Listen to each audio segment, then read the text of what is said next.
Hello, everyone. Good afternoon, or evening, or morning, wherever you are. Welcome to today's Earshot Professional Development webinar.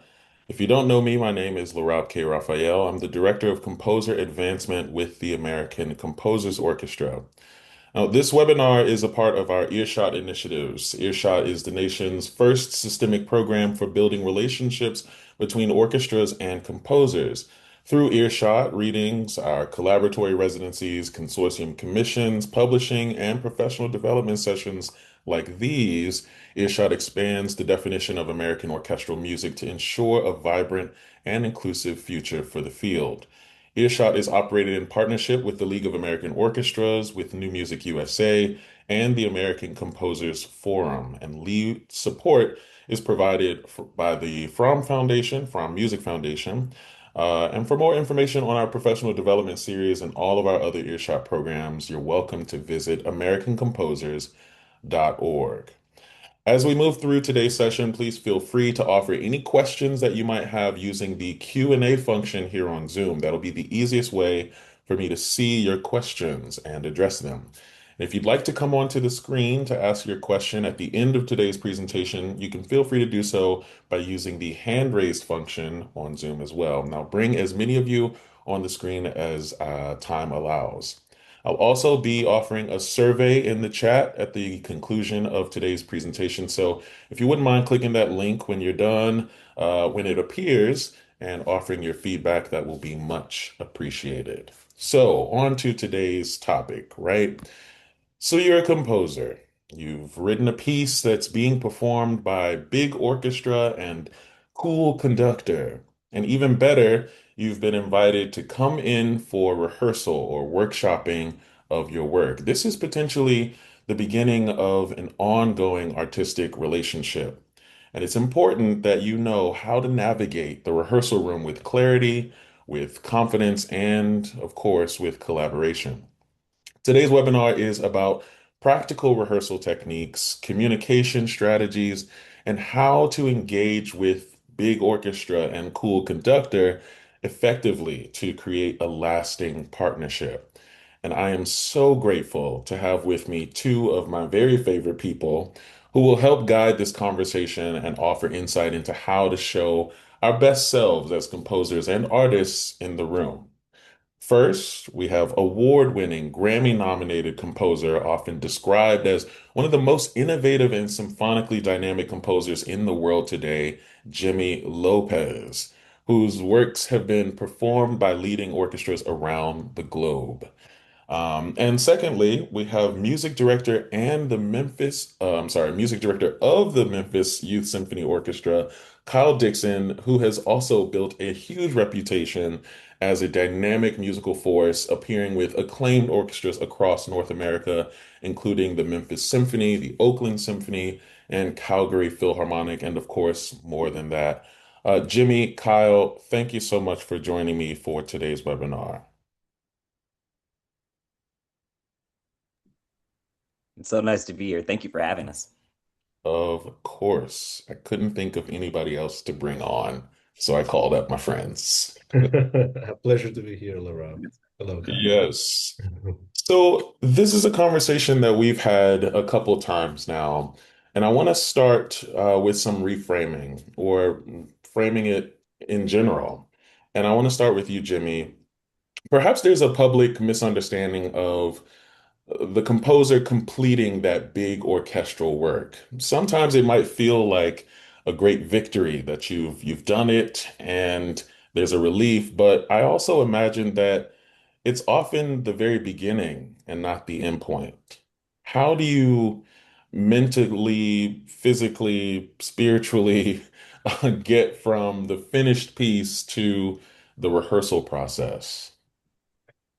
Well, it's a giant leap, in fact. It's the process from your ideas becoming actual physical sound, from your notation to being brought to life by actual musicians. So, your presence at the rehearsal will serve as a reference for that performance and for future performances, especially if there's a recording, even an archival recording. So it's very important for you to be as clear as you can with your intentions. And if you notice that some of the things that you intended to write did not turn the way you wanted them to, it's your responsibility to ensure during that rehearsal process that your vision comes as close, or that the performance comes as close to your vision, really. And I think that it cannot be underestimated. It starts with the conductor. The conductor is the vessel, the ambassador who's going to bring that music to the musicians. And that's your point of contact. So it's important to have a fluent communication with them, to really communicate your intentions and to have a conversation, ongoing conversation during the days leading up to the performance. And also to be able to be there to provide, to answer all the questions that you need to answer, if there are some, which generally there are. And as I said, to communicate things that you might think better be changed. I mean, there's a certain limit as well as how much can be done once we are in the rehearsal. You cannot really go back and redraft the whole section. There are certain limits of what you can do. That might have to wait until after the performance if you feel that you need to rewrite the piece. But I do think that, a work in my vision hasn't really come to life until at least its first performance, if not second or third. Wow. Thank you, Jimmy. And Kyle, from your perspective, what's the process like for you as a conductor receiving this piece that's been completed by the composer and knowing that this is really the beginning of the journey for you? Well, first of all, it's always really excited, right? I mean, when I get a new score, I'm getting to know a new composer for the first time if I've not conducted their works before. So immediately I'm incredibly curious. And I start to really pick up on just about everything that I can from literally from the font, even that's being used in the score, just to get in a sense of the composer so that I can, like Jimmy said, be the best advocate for them.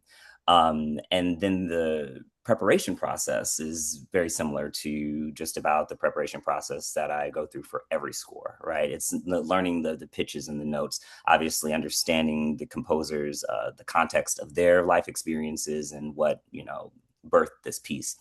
Right. But before we've had conversations, your score is really your first impression on the musicians as well as the conductor.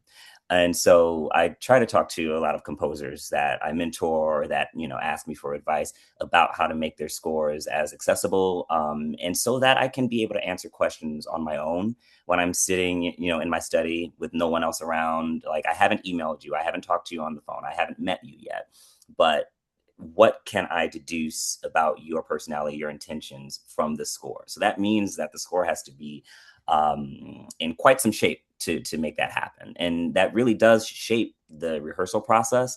It also shapes the perception, like the musician's perception of you and your work. So it's knowing what those things are that we're going to be looking for, the things that make us really happy to see, and some of those things that make us a bit anxious as I start to, approach the actual rehearsal. That, like I said, make an impression for each of the composers. It leads to future performances, and then really does kind of dictate how the process to put that particular piece together. Right. I'm curious then, Jimmy, we've got Kyle saying that the composition, the way your score looks is the first impression. For you, what is the thing or what are some things, Jimmy, that you think are absolutely necessary for the score to be presented in its best way? Well, there are so many elements, Rob. The thing is that this is a craft that you learn over time, in a Yeah. way. And the only way to learn is by trial and error and keep doing it. However, of course, there are certain basic guidelines, and I do suggest talking with an editor and working with an editor. When you're starting, of course, it might be difficult to budget that. Mhm. But if you're not able to really yourself follow the parameters that editors normally have, I really suggest getting the help of someone, because we as composers, the best we can do in that sense is to try to find, let's say, the best time signature for our score. We can find the best way to communicate a certain technique.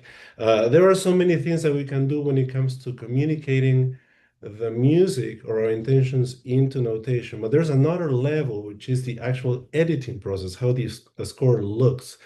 And often composers overlook that because they think, oh, well, I'll just make it look nice to their view. But no, there are certain standards now that are accepted that can cause rejection from the musicians if they are not met. So you need to be, in addition to being clear about your intentions as a composer, you need to make sure that the score is legible, is well edited, that there are reasonable page turns, that there are clear orchestral cues in between so that the musicians know when to count, that there are like rehearsal marks at strategic places. There's so many things that you need to understand that rehearsal time is precious and expensive. So anything you can do to reduce the amount of time that it takes to read the piece will increase the amount of time that you spend making music. And you have to take that into account. Right. Yeah, that's a really good point. And then kind of transitioning from having the things, there's a process that apparently happens before you even get to the rehearsal room. You've got to sit with that score and make sure it makes sense. And Kyle, from your perspective as a conductor, what are the things that composers really need to understand about the rehearsal process in general before they get to the room?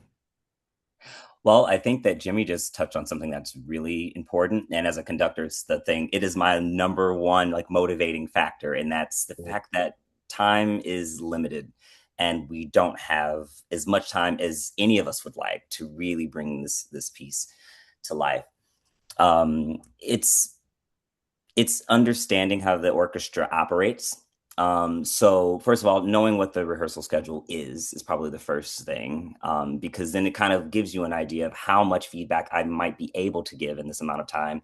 Um, and then also understanding the kind of interactions that happen in the rehearsal as well, Yeah, because you know different composers, excuse me, different conductors might expect different things from the composers that they work with. I personally love lots of feedback from my composers.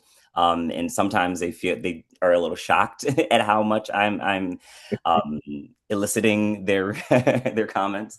And some conductors prefer to have a little powwow after the rehearsal, right? right, But it's really kind of understanding the beast, right? Once you go into that rehearsal, as much as you can learn about the orchestra before you arrive and how they're used to working with composers, and again having an open line of communication with your conductor really helps you to sort of achieve that, because you want to be able as a composer walk into a rehearsal and feel like you're thinking, that you're perceiving the entire process as a conductor would, right? With knowing that time is truly of the essence, understanding that musicians really like to be interacted with in a certain way, right, and that certain things that you might want to address in the ensemble, in the performance, might need to be, you might have to create a level of hierarchy so that the comments that you are making are the ones that are the most impactful,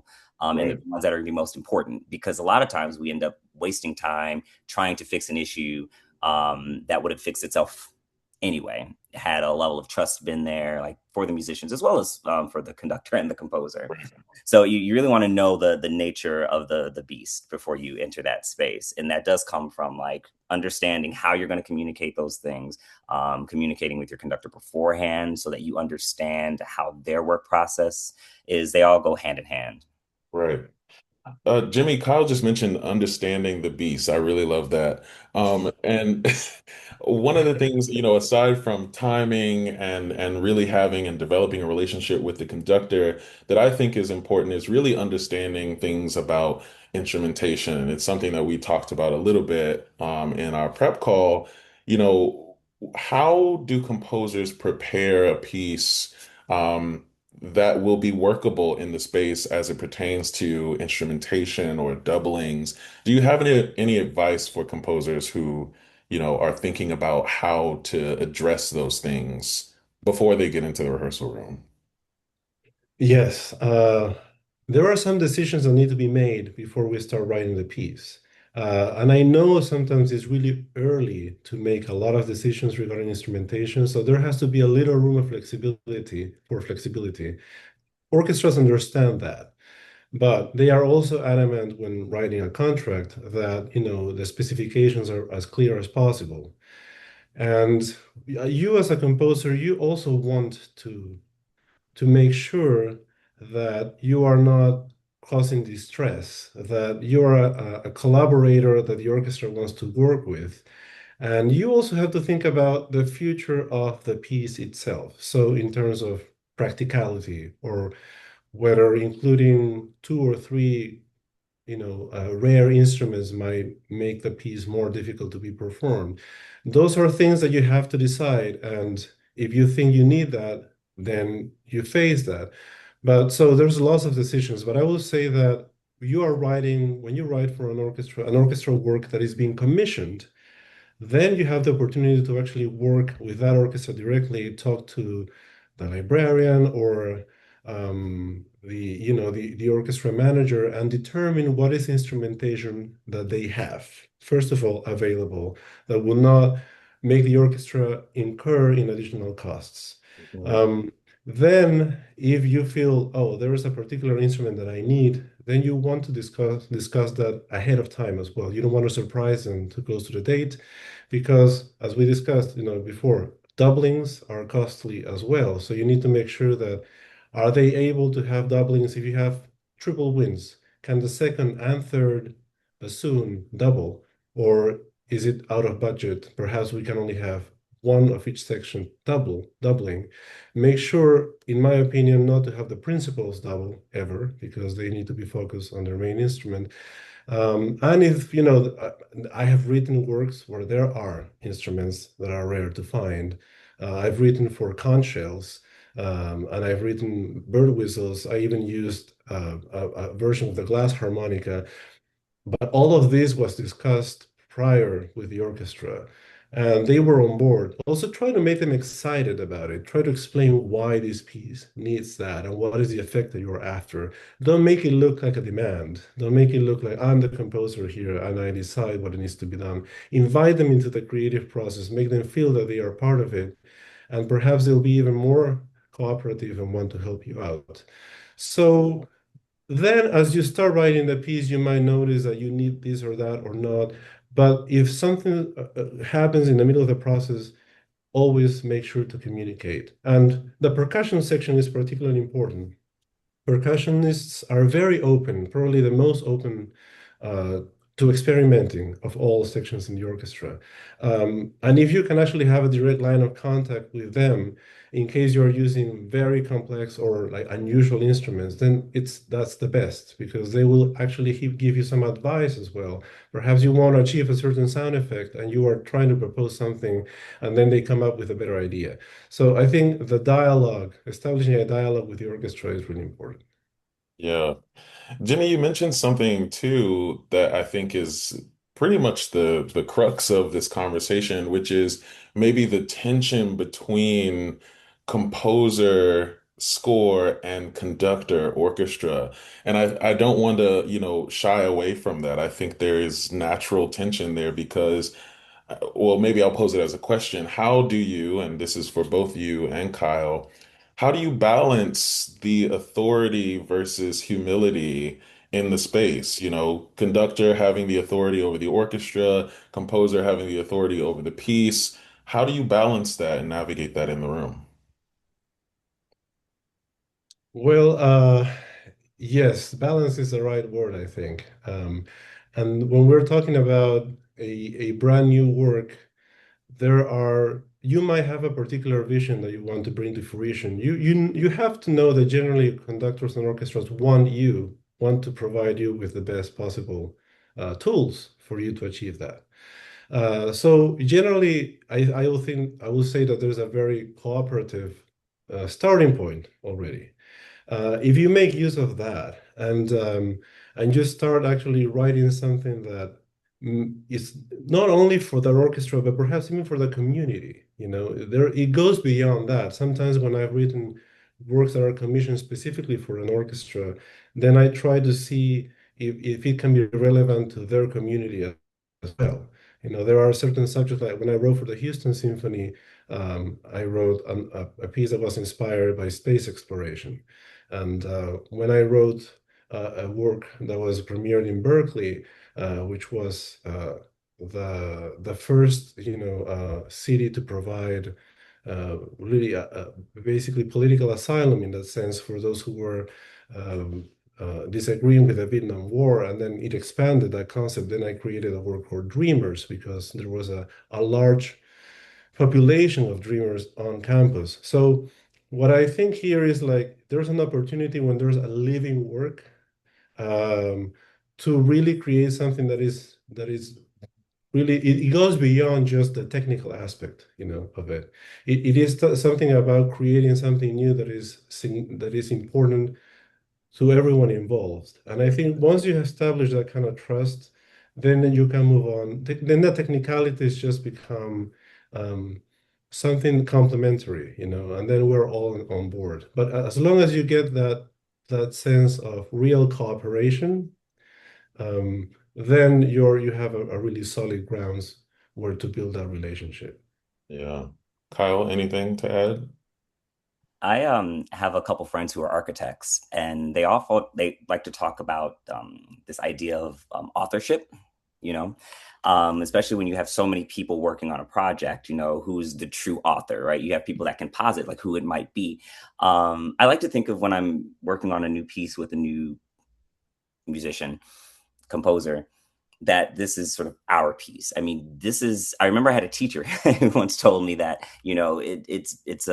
it's a real disservice to the orchestra when you get frustrated with them. You're talking to me. I never get frustrated with my orchestras, obviously. But it's the musicians are not like incompetent, artists who are standing in between you and the realization of your perfect piece, right?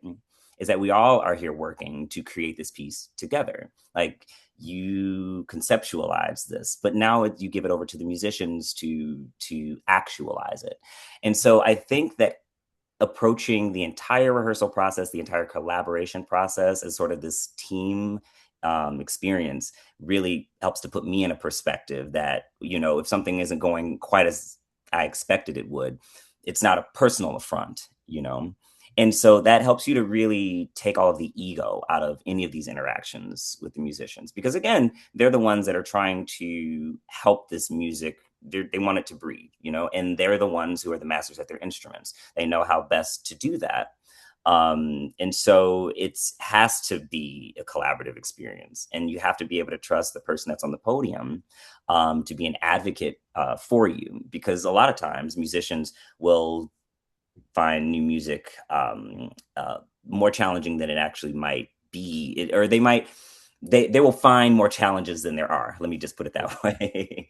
And then the conductor is a sort of a check on that, especially as the composer, as far as like interacting with the orchestra. I mean, that person will help you to understand what is actually practical, what is not.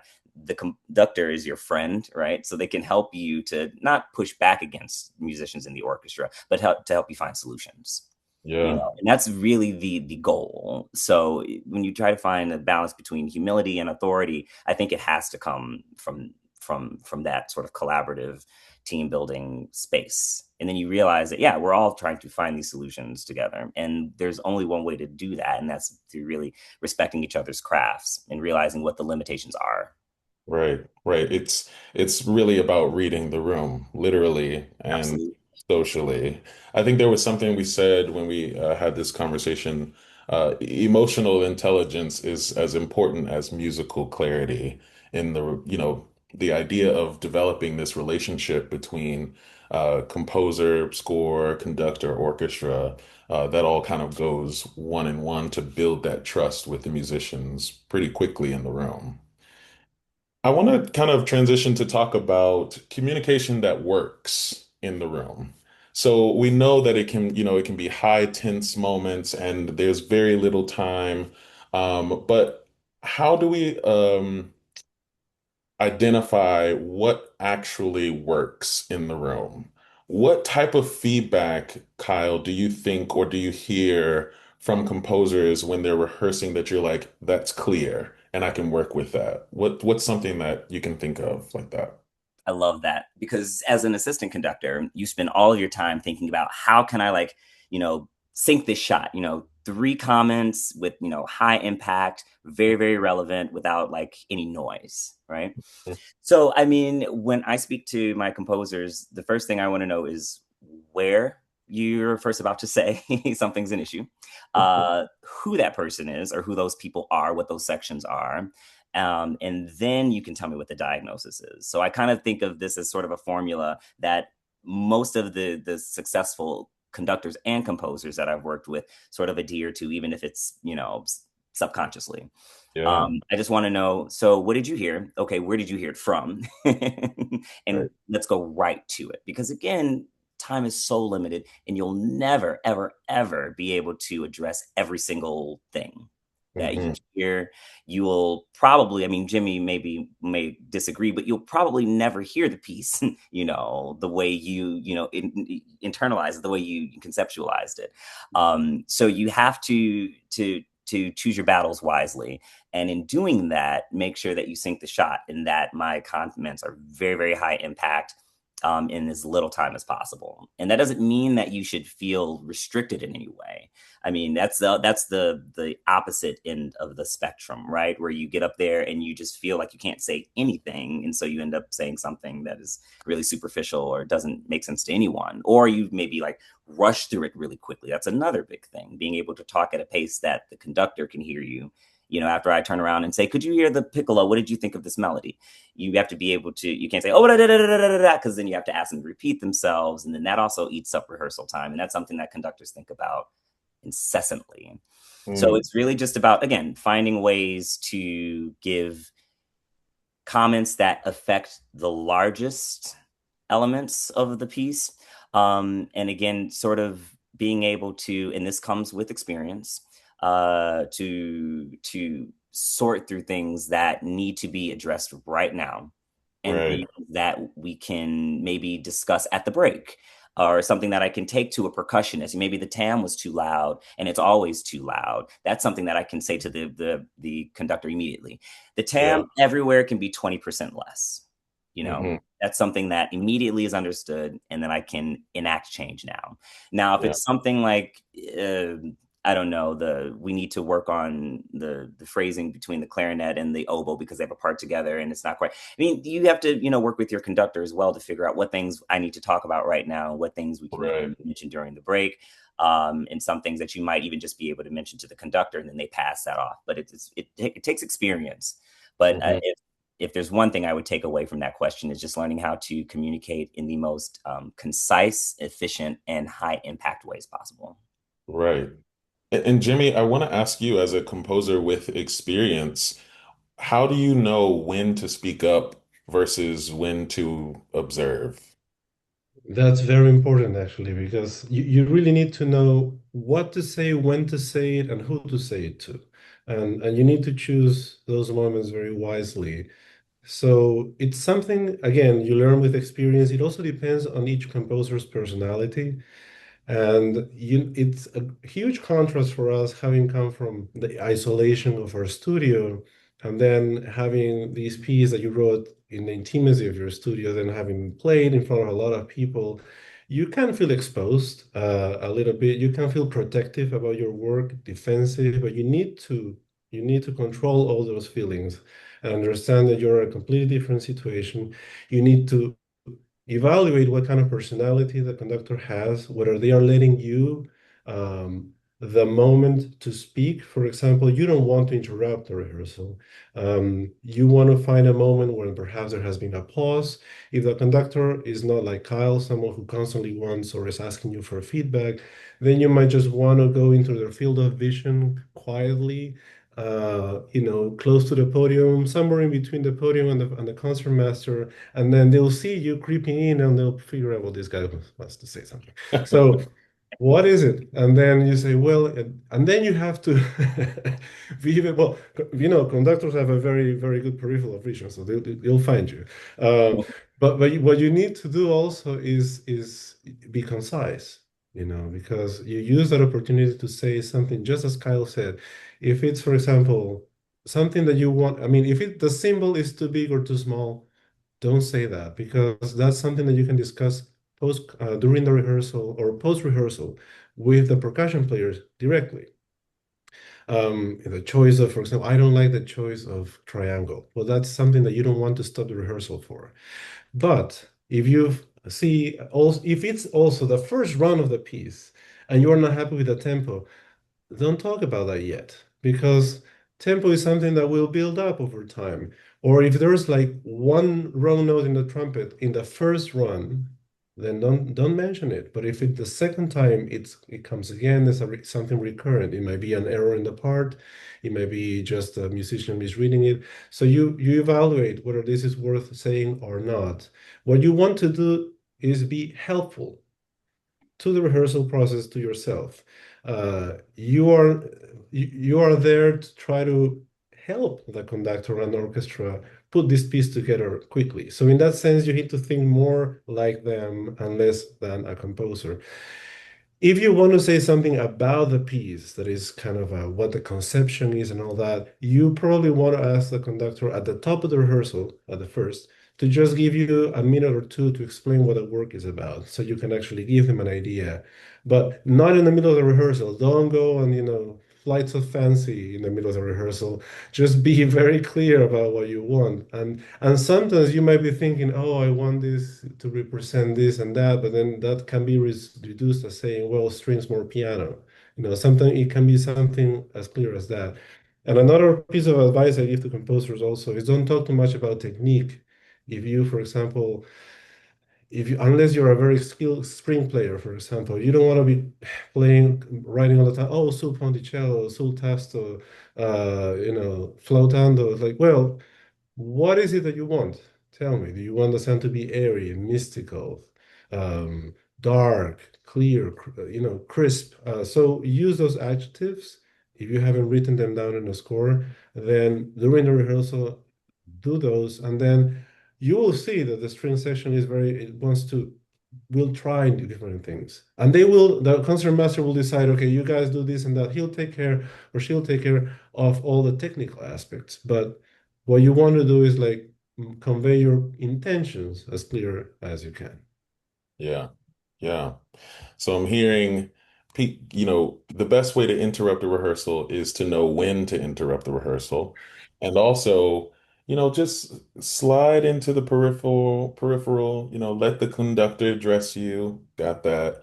But also to be absolutely clear as you possibly can within the score with descriptive words that aren't super technical and confusing for the players. Correct. Or personal. If I could just add one more thing, I mean, Yeah. it's very easy to pick the wrong way to say something, right? It's very easy to because musicians do take quite a bit of care into what they do. Obviously, they practice for hours. This is music that they're unfamiliar with. So their cortisol is already a little bit spiked. So they're already very keyed in. And we already talked about being emotionally intelligent. And so we have to be aware of that in everything that we say. And knowing that, really just sticking to sort of what the brass tacks is, like Jimmy was saying, helps us to avoid any misunderstanding or, we like I said, anything that you say can be misconstrued as something else. And so as long as you're really just sticking to the facts of the score, rather than, adding any personal elements or any elements that, might be dictated by your emotion, will help the musicians and you stay on the same page. Mhm. Yeah, I kind of want to just re-emphasize one point that we're all kind of making in this conversation, and that is addressing the conductor versus addressing the players directly. And Jimmy, I want to just kind of hear from you what your experience is. Can you talk about what it means as a composer to kind of have your um, intentions expressed through the conductor to the orchestra? Yes, and that's something that you learn over time with different conductors conducting the same piece. That's very illuminating for a composer. A lot of composers don't have the luxury, of course, when they start, but the more you work with a conductor, the more clear the communication between the two of you is, and the more you hear your work played by different orchestras and conductors, then the more you're able to diagnose what it actually works in your piece and what is particular to that orchestra. Because one thing I was saying also, I mentioned this to young composers, do not necessarily make changes after the first run of performances. There are certain things that have to do with acoustics of the specific orchestra that take notes. But until another orchestra and conductor have tried that piece, then you won't completely know exactly what can be improved, what didn't go wrong, unless it's extremely obvious. Then the only way to know is by different experiences. But the common thread really is there's a certain hierarchy and there is a certain respect that has to go. Addressing directly the musicians without the conductor allowing you to or inviting you to do that is kind of disrespectful.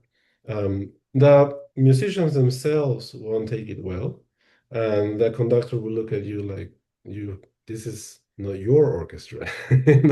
I am leading this rehearsal, and so it's not. You might think, oh, this is too stiff or formal. It's just we need to be as efficient as we can, and you cannot have to have too many cooks. We have one chef, and the composer is communicated through him or her. And so you need to understand that there's a certain dynamic, and even if it's a guest conductor or the principal, the music director, you always want to understand how and when is the moment to say something. You can actually wait until after rehearsal. If you have doubts because you're inexperienced or you're either too shy or too, perhaps extroverted, you want to ask, how did I do the rehearsal? Was I saying helpful? And they will tell you.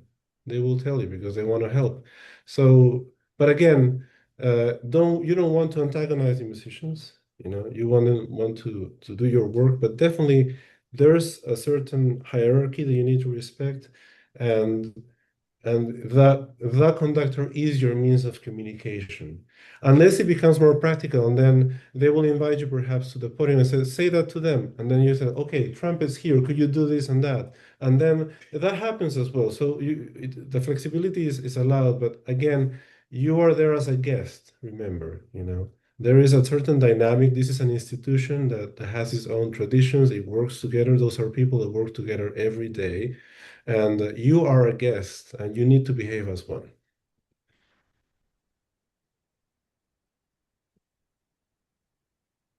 Oh, Larab, I think you're still muted. Dang it.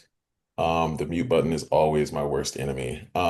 So for those of you who are watching, if you have any questions, feel free to use the Q&A function. I will, pull some questions in just a moment. And Jimmy, you are the, orchestral symphonic composer. So I'm gonna save this question last for you and move to Kyle and ask, Kyle, when do you feel like a composer is really setting up a long-term collaboration versus just delivering to you a score that they want performed? Hmm. That's good. I think that composers signal to me that they're in this for the long haul. One, by just keeping in touch. Um, I work with lots of composers, and the ones that I have the closest relationships with are the ones who, like, immediately after the first performance, reached out and, first of all, just conveyed their thanks, just like I do when I guest conduct an orchestra. I reach out to the artistic administrator and I say, thank you so much for having me for the week. I really appreciate this. I look forward to working with you in the future. I mean, that's just something that's very, even, you can even call it superficially, very just professional, but it does signal to them that you understand that this was not just a one and done project, that I would like to work with you again, that I did enjoy working with you. Even if you didn't, you can still, offer your thanks for performing your work. Mhm. I've had to do that with orchestras as well. But then and then it goes further than that, obviously. I always welcome new scores, so composers that I've premiered, they're always sending me their newest pieces. And they're always coming to performances as well. So I feel like, and maybe Jimmy, you can speak to this as well, but I mean, as an assistant conductor or as an aspiring conductor, I spent a lot of time just observing rehearsals, even if I wasn't being paid to be there, right? It showed a level of seriousness on my end to the staff there. And it also helped me to find moments that I could connect with the conductor there, the artistic administrator, just people that are a part of the organization. Mhm. But just sort of creating this network of people will sort of signal to kind of the entire field, that you are serious about, advancing your craft and being a part of this community that we all share, which is very, very small.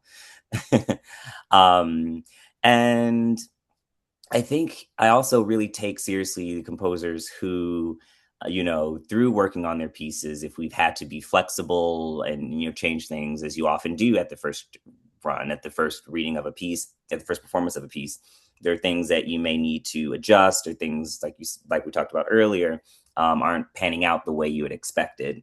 Uh, those composers who are really amenable, and then we continue our conversation in discussing, like, not like beyond this piece, just like what does work with orchestras, orchestrationally, professionally, just as long as we keep that open chain of communication. Those are the composers that I tend to they are first of mind, right? And that's sort of the idea. As a freelance musician, you always want to be first of mind, right? Keeping Right, people in the loop with your projects and what makes you, like, get up in the morning, things that inspire you, because then you find artists that align with that. You find conductors who want to feature your work because your priorities align with theirs. But it's right. definitely a personal relationship that obviously begins professional, but then you continue that connection. And then Yeah. it's I mean, it's great for me because, again, I work with young musicians quite a bit too. So I have several students in my orchestra who are very, very gifted composers. And it's an honor for me to be a part of their process. It's an honor to watch them develop. And I just want to be a part of that process, especially with the composers whose work I enjoyed and who I like working with. I want to be an advocate. I want to be a resource. So that's what I would say. Yeah. Thank you, Kyle. And Jimmy, from your perspective, what does it look like when you feel like a conductor is really trying to make a long-term collaboration with you? Uh, well, when they continue programming your works, or when they continue calling you for other opportunities, it's a lot like dating, in fact, to be honest with you. It's just a matter of whether you guys click or not, in a way. Cool. You could do everything right, and you might not be invited again, or you might not work with them again. But we're all human, and we want to hang out around people that we enjoy, whose presence we enjoy, and with whom we enjoy working with as well. So, for example, there's only one chance to make a good impression. And if during the rehearsal process, perhaps you didn't show, in their view, enough flexibility, or you were not a person that they found pleasant to be around, even though if your music is fantastic, they might not invite you again. The quality of the music alone will not be enough for you to be invited again. So that's one thing that's true of the real world. And you need to understand that also you cannot force this situation. You cannot try to become friends with somebody. You need to find a good balance between them. But what you need to show is appreciation, just what Kyle was saying. You need to Yeah. show them that from your side, you enjoy working with them and you want to do it again. And yes, if you have an open channel of communication, do send scores. What I don't recommend composers doing is sending scores out of the blue to conductors they have never met, because those scores will probably end up in a pile of scores that they get and they won't be able to see them. But once they put a face to it, then, oh, okay, this is something I want to look into. And if they are visiting your local orchestra, go listen to them. And also don't give the impression that all you want is for them to play your music, because then it becomes a really self-centered kind of thing. Yeah. Uh, you are interested in them as well as artists, to try to show that if like you want to go to their concert because you actually want to see them, not because you're seeing it as a purely network, a network opportunity. And people can perceive that as well. Over time, what really matters is if you are invited a second time. That's a really good sign that something can be brewing. And that's your opportunity to continue showing that kind of appreciation as well. And collaborations also take this into account. A lot of young composers think that, or they want to reach out to the established maestros. That's not always going to be the case. You might just want to really develop relationship with your colleagues, your contemporaries, because many of them will go on to become music directors of important orchestras or of academic institutions with whom you can develop a relationship over time. So don't underestimate that. It's good to aim high, but you need to build relationships from the ground up. And Mhm. some of my best collaborators are those who know me from a very young age and have seen my development over time. And they've seen that, oh, you continue to progress and music continues to evolve and they continue to be interested in what you're doing. So it's all of those factors actually that come to play. But really, it's that's where the emotional intelligence comes to play. Music and making sure that everything that we spoke about, the score is clear, you communicate clearly, you behave, appropriately during rehearsals and all that. That's one aspect, and the other is the human aspect that also belongs to this field, and that is something that you just have to develop over time. Yeah. Wow. Getting a piece played by an orchestra is like dating. I think I need to retitle this webinar. And I really appreciate the point that you made about, you could be the most excellent, composer technically and otherwise, and still not get selected. A very wise person said to me once about dating, actually, Larab, you are a gorgeously vibrant color blue. That person likes red. It doesn't mean that you aren't a beautiful blue. It just means that person likes red. And I think that's really important for people to take away. So thank you for saying that, Jimmy. I wanted to just kind of maybe retouch and just say, out loud some of those common pitfalls again, and then how to avoid them. So this will sort of be a rapid thing.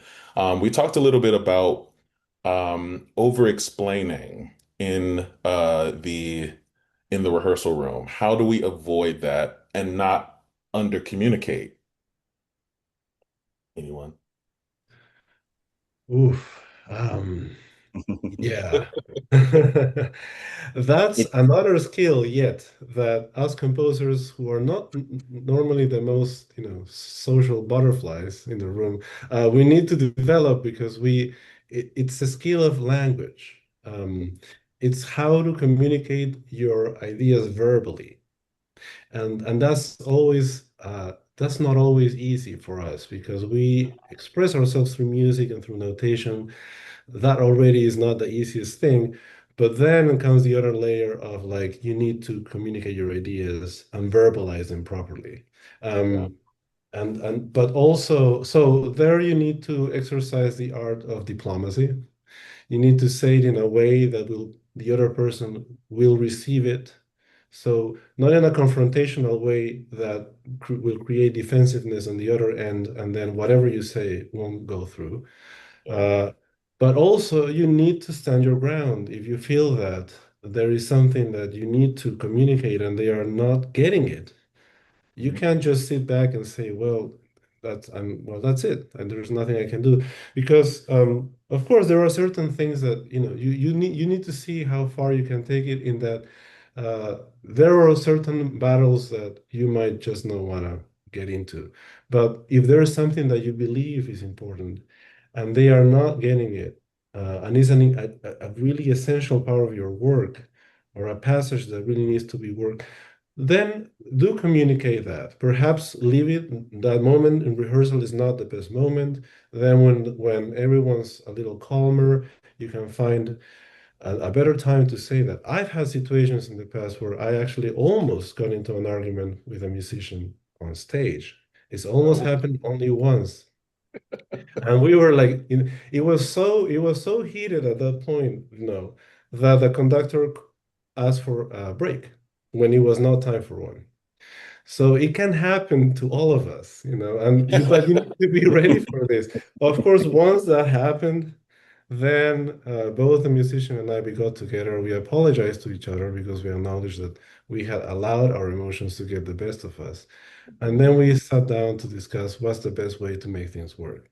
yeah, So, but there was, of course, a certain resistance from the other person, and then I was not perhaps the smartest in that moment that I took it personally. I sure. shouldn't have.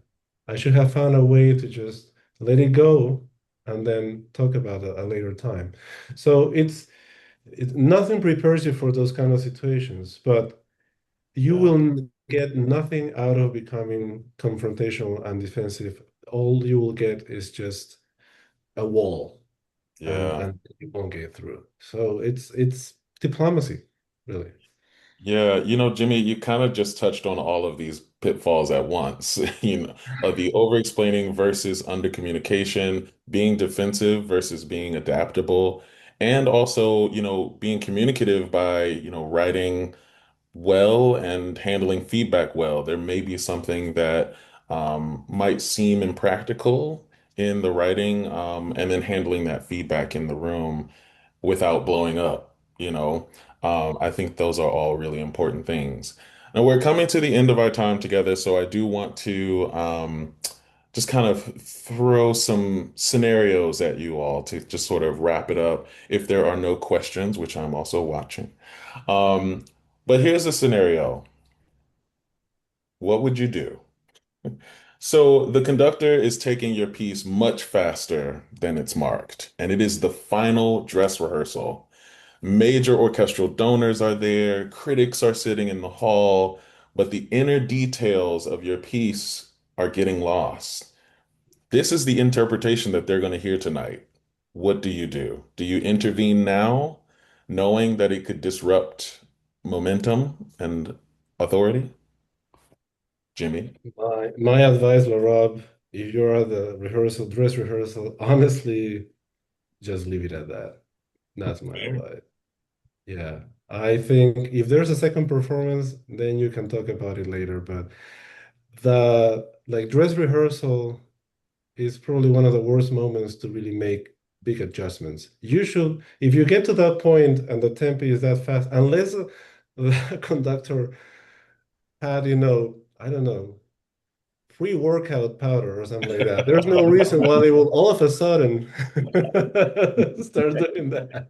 So Mhm. you should have addressed that before. If you were too shy to address it or you thought it was going to fix itself and you didn't by then yeah, leave it at that. Yeah, But if you think that this is something that just happened at the dress rehearsal and hasn't been happening before, then it's probably something that the conductor will fix themselves because they yeah. are very self-aware of those things. So they are professional. They probably know that they are missing all the details.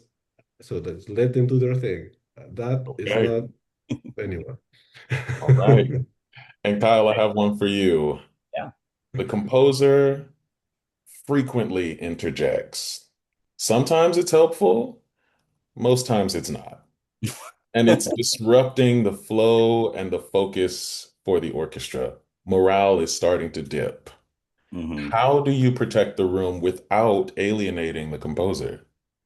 That's important, right? Because I'm here to serve the musicians that are in front of me, and also to bring your piece to life. Um, well, the first thing that comes to mind would probably be, and this would never happen with me, of course, because we would talk beforehand. I would let when might be appropriate to come and offer feedback. But there's often an assistant conductor who is also in the hall. that I would, if this is starting to become an issue, especially with the flow of the rehearsal, then I might recommend the composer conference with my assistant, and usually they're positioned near each other in the hall, or as I like them to be. And then I'd say, if you all could, put together a list of spots, which an assistant conductor is already doing, Mm. but just making sure that the composer knows that that line of communication should be open between them and the assistant, so that they can, give lots of rapid fire notes, in real time. And we can all look back at it and make sure that we've checked every box. Then that would help with the overall Yeah, process. that's fair. Not reacting with emotion, but just creating a new line of communication so that the flow of the rehearsal can continue as it should. Excellent. Obviously, I have a billion of these types of scenarios that we could have spent the entire time doing, but we're running out of time, so everyone's going to just have to tune in for part two. But I do want to ask this final question for the both of you. What is one thing that you wish every emerging composer understood before walking into their first orchestral rehearsal? Oh, I just want them to know that it might not go as planned, and that's okay. No, don't blame yourself. Don't get mad at anybody. Uh, you are stepping into the first of many, many rehearsals in your life. You will have time to grow. Be forgiving of yourself and be patient. Your first rehearsal and your first orchestral piece won't necessarily be your masterpiece, and that's okay. That's what we're here for. So just one day at a time, really. Thank you, Jimmy. Kyle? I just always remember that the orchestra is on your side. They want to play good music. And they generally like making the composers happy. And so I know we spend a lot of time, on this webinar talking about like the don'ts, and then those can get a little scary, right? And you start feeling inhibited because you're just afraid to take the wrong step or say the wrong thing or not get rebooked. But just know that everybody there, especially when I'm on the podium, is in your corner. And so you should approach every interaction with that mindset, rather than feel like you're restricted in any way. Of course, you always need to be emotionally intelligent. Obviously, you need to be able to read the room and understand what the customs of the rehearsal are, and what the musicians require. But just kind of knowing that, or at least believing, you might not all, I can't promise that this will be your reality in every rehearsal that you go to, but at least approach it in the way that you feel that everyone is on your side and we all want to cross the finish line together, Yeah, and that would be a successful rendition of your work. And so understanding that helps me. I bring that same mentality to all of my rehearsals that I conduct. It helps me to interact with the musicians that I'm working with an open heart, and with trust. yeah. Jimmy, Kyle, thank you both so much for joining me in this conversation. I had a blast, as always, with the two of you, and I think this was a very insightful conversation, not only for composers, but for myself, and I'm just usually sitting in the room observing. So thank you for the time that you spent today, and thank you to all of you who are listening right now. Thank you in advance for filling out our survey that you can find that link in the chat. And for checking out this season's professional development webinars. If you'd like to revisit any of the dialogues that we've hosted so far, you can feel free to check out our Learning Lab on our website, americancomposers.org. Also, another huge thanks to our earshot partners, the American Composers Forum, New Music USA, and the League of American Orchestras, in addition to many other individual and organizations who have made earshot possible through their support. Thank you so much and have a great rest of your Monday.